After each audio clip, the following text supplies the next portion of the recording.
Talk about your involvement with the documentary. Were you involved with the idea of coming up with it, or were you approached? Well, it was mostly me because I'm the star.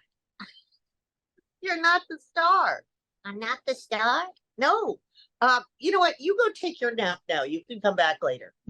So, I wrote a book with a partner, a gentleman named Nat Segaloff, called Shari Lewis and Lamb Chop, the team that changed children's television.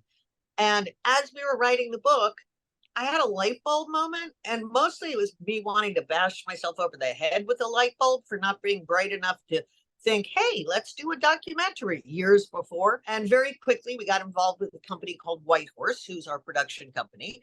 And they very quickly introduced me to the most wonderful director, a woman named Lisa Doppolito, who really saw my mom for the complicated human being that she is. How did you get involved with this project? How did you get connected to it? Well, I love like entertainers that you think you know, but you don't know. So I'm always looking for, especially female entertainers who you think are something, but there's so much more that deserve to be recognized. So I thought Shari was a great because people just think of her as a children's performer, but she's so much more than that. As I started to discover it, she can do, two characters at once and sing. And so I thought that was pretty amazing. And I started looking at other ventriloquists, and I don't think there's anyone who can compete with Shari. So I thought that was really interesting.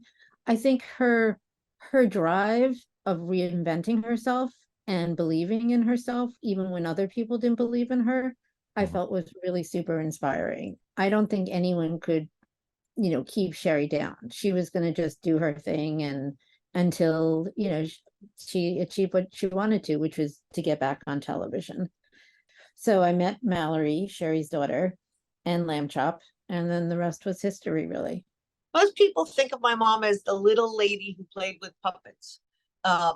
She was so much more than that. Like all of us, she was three-dimensional. She had highs, she had lows, she had loves, she had hates, she had triumphs, she had disasters. And so this really takes you through not just a linear story of her life, but it shows what she had to overcome. And it's something that women are still having to overcome, which is misogyny in the patriarchal society. She won 13 Emmys, a Peabody. My mom was mom to millions and millions and millions of people in this country. So I have this huge family out there that really has always loved my mom. And I'm very lucky. Lamb Chop, it was so nice to meet you.